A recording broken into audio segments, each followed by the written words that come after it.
lorsque le diable fait figure d'ange. Vous êtes maître de votre petit univers. Oui, direz-vous. Toutefois, un besoin irrésistible vous pousse à vous engager corps et âme dans un quelconque mouvement social, religieux, philosophique ou politique. Vous n'êtes pas le seul à qui cela arrive, rassurez-vous. Car il est dans la nature humaine de se sentir fort et puissant. Mais ayant égaré la clé de la porte derrière laquelle se trouve le véritable pouvoir, la plupart des gens adhèrent à une association culturelle sociale, culturelle et religieuse. Ils se soumettent sans broncher voire même avec le sourire aux doctrines auto-désignées des clergés et des agents du contrôle planétaire, les enfermant habilement dans des prisons mentales et émotionnelles.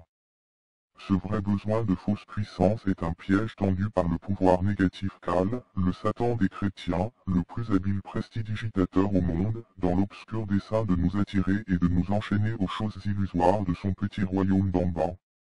Bien des pièges sont élevés sur notre sentier de retour à Dieu, mais celui-là mérite sans aucun doute le premier prix. Par conséquent, rappelez-vous que tout ce que ce monde psychomatérialiste appelé Terre propose aux âmes de Dieu en aventure humaine est de les détourner de leur véritable objectif, et de leur faire oublier leur vraie nature divine.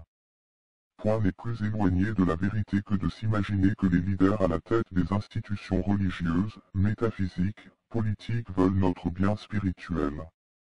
Tout simplement parce qu'ils en sont absolument incapables. Comment un aveugle peut-il diriger les pas d'un autre aveugle, je vous le demande. Néanmoins, c'est le style de vie de tous ces énergumènes qui se plaisent à se faire appeler rois, maîtres, princes et autres titres pompeux et prétentieux qui nous jettent comme de la poudre aux yeux pour mieux nous aveugler de la sombre réalité qui se cache derrière leurs artifices. Certains diront dans un éclair de lucidité que les théologies sont des voies détournées menant au ciel. Peut-être. En fait, il serait plus raisonnable de dire qu'elles sont bien plus dangereuses que cela. À l'instar des pièges à crevettes, elles ont pour objectif vicieux de capturer les âmes de Dieu et de les maintenir enchaînées à ce monde. Mais s'il n'y avait que ça, nous pourrions nous en tirer à bon compte. Hélas, les croyances orthodoxes ne sont pas les seuls pièges tendus par le pouvoir négatif pour nous faire trébucher. Toutes les traditions métaphysiques politiques, philosophiques, culturelles et autres cultes orthodoxes sont les œuvres hypocrites du pouvoir psycho-matérialiste en place.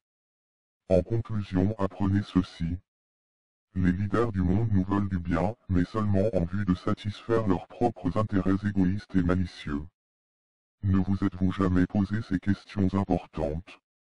Pourquoi une poignée d'individus se permet de décider de ce qui est bien ou pas pour plus de 7 milliards d'êtres humains? Pourquoi une poignée d'individus s'accorde le droit de nous réduire à l'esclavage, à la pauvreté et à bien d'autres malheurs? Par quel décret divin sont-ils autorisés à organiser notre destin? C'est un fait. Lorsque la conscience s'éloigne de son origine divine, l'individu s'introduit dans le labyrinthe obscur des misères de toute nature, des ennuis, des échecs, de l'anxiété et des labeurs. Lorsque l'âme individuelle est piégée dans les choses ignobles du monde qui la rendent faible, malheureuse et misérable, elle endosse l'état de conscience humain. Une position qui divise et provoque une guerre obsessive entre les forces du bien et du mal, entre le négatif et le positif. Cela l'enferme dans les ornements et les toiles d'araignées théologiques, métaphysiques, philosophiques et autres conjonctures scabreuses. Néanmoins, le moment n'est plus aux spéculations borbiousseuses, au boursicotage marécageux. L'heure a sonné du nouvel âge exposant l'abolition des traditions et des pensées traditionnelles. L'heure a sonné d'abolir nos prisons cérébrales et émotionnelles. L'heure a sonné de sortir de nos asservissements physiques, psychiques et spirituels engendrés par les néo-tricheurs des royautés, des aristocraties et autres castes sacerdotales. L'heure a sonné de nous éloigner du contrôle mondial des politiques, des affaires, des finances, des milices et des médias. Le moment tant attendu est enfin arrivé pour la délivrance du peuple humain de ses prisons compétitives sociales, théologiques, gouvernementales et culturelles.